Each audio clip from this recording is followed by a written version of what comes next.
So with all your Intelligence Committee experience, and now as Secretary of State and National Security Advisor, and all those years of experience, have you ever, specifically in the context of the intelligence community, heard the name Bill Pulte? In the context of intelligence? That's what I said. No. No, I have Never heard his name. Okay, thank you for answering that. Well, never even heard his name. Given all your years of experience and your position now, never heard the name. For the record, Bill Pulte is a person Donald Trump has chosen for the acting director of national intelligence with no experience in the intelligence field, whose misuse, widely reported, of confidential information led to the prosecution of the president's political enemies, is now the person in charge of the nation's most closely guarded intelligence when he couldn't even conduct himself appropriately as the federal housing finance director. Now, Secretary, have you ever heard of the name Ira Zahari? Who's that? You've never heard the name Ira Zahari? I mean, it doesn't ring a bell off the top. In the context of security? Well, let me tell you. Mr. Zahari pleaded guilty for breaking into the Capitol on January 6th through a broken window, wielding a metal rod as a weapon. And Donald Trump appointed him to a team at the Pentagon focused on irregular warfare and, of all things, counterterrorism. That's ironic, given that he participated in one of the most significant incidents of domestic terror in our country's history. I think it's shameful, the people that are being appointed, and I think it's also shameful some of the people that have been fired. One reason intelligence appointments receive so much scrutiny is that intelligence agencies handle some of the government's most sensitive information. Questions about experience, qualifications, and oversight often become major issues regardless of which party controls the White House. But the discussion is about to move into an even larger debate involving Ukraine, Russia, and U.S. foreign policy. Now, I want to move to Iran because given your nuclear and intelligence background, which is extensive and appreciated and respected, I'm sure you're aware that Ukraine, the country at the time with the third largest nuclear arsenal, peacefully turned over their nuclear weapons in conjunction with the Budapest Memorandum and in exchange for the U.S. commitment to defend Ukraine if it ever came under threat. The U.S. gave their word to Ukraine they would defend them. And I found this amazing. In your opening remarks, as you took us all over the world, and you mentioned 15 different incidents where you have interceded. 15, the top 15. Not once did you mention Ukraine when you were prioritizing the achievement that's there. Now let me go on. Tried to stay under Let 5 me go minutes. on. Oh, you tried to stay, yeah, please. Well, I it's can not answer funny. that. It's not funny, Secretary. Now, What's not funny in is Iran that- now, Well, you don't. in Iran you now, can't even I answer reclaim questions my here. time. I reclaim my time, Mr. Chairman. You He's guys make interrupting these me. statements and no one He can is respond. interrupting me. Do something about it. I'm doing it. I'm asking you to reclaim those seconds back. No. Now in Iran, what goes around comes around, Mr. Chairman. Now in Iran, the Trump administration issues a general license to Russia, providing billions in oil profits every month, several billion every month, fueling Putin's war machine. You didn't mention that in your opening remarks. And then this is a war of aggression of Russia attacking Ukraine, which we gave in our agreement. And this is to a country that's assisting us in Iran, Ukraine, and helping a country with a war machine that are aiding Iran against us and putting our service members in jeopardy. Look, we have an opportunity as members just today to vote on the Ukraine Support Act. I hope we do it, and I am confident that we'll have bipartisan support. But I hope this administration will act on its own. They could do things themselves that you didn't mention, like rescind these general licenses, complete a bilateral drone agreement with Ukraine, provide direct military assistance that has access to Ukraine, implement comprehensive sanctions packages, Representative and condemn time has expired. the aggression. Representative Thank Smith you, Mr. of New Chairman, Jersey for taking is up recognized. my time and squandering it. That's not how a chairman should act. What started as a discussion about appointments has now shifted into a debate over America's role in Ukraine. This issue has divided policymakers for years because it raises questions about military aid, diplomacy, deterrence, and how far U.S. commitments should extend when allies face security threats. mentioned Cuba because I literally hand wrote what I was going to say to you guys, and I told you I was going to submit the written for the record, and I think everybody understands Cuba's a priority for me. Just on the Ukraine front, I'll address it now if it's okay with your time that I could do so. I think it's well documented that we've been very involved in trying to get the two sides to the table. We've invested a lot of time in it. Unfortunately, so to this point, neither side has been willing to make concessions, particularly on the Russian side, necessary in order to bring peace about. We remain ready to play any role we can in that context of bringing a peace about, because we think the war in Ukraine, devastating war, has no military solution. It can only be solved through a diplomatic route, and it's been unfruitful.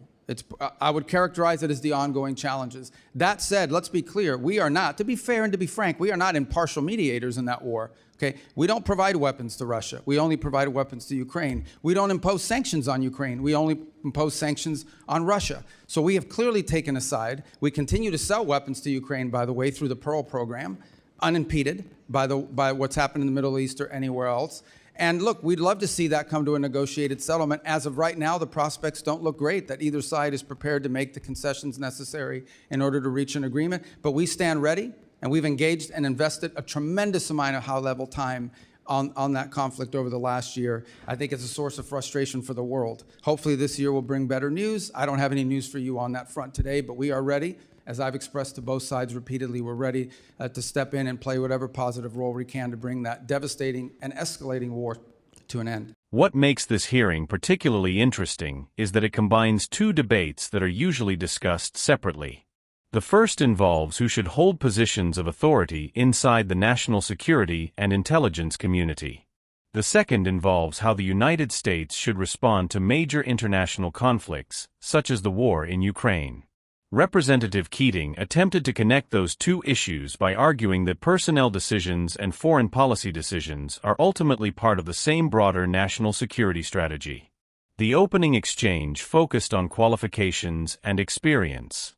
Throughout American history, appointments to intelligence and national security positions have often generated intense debate because these officials oversee information, operations, and decisions that can have consequences far beyond Washington. Supporters of a president generally argue that elected leaders should have broad authority to select the people they trust. Critics often respond that certain positions require specialized expertise and experience because of the sensitivity of the responsibilities involved.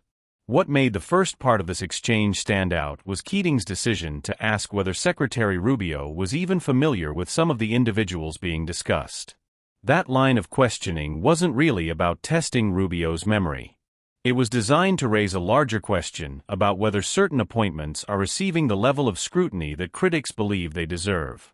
The hearing then shifted dramatically toward Ukraine, and that's where the discussion became much broader. Keating argued that American commitments to Ukraine carry long-term implications for international credibility and deterrence.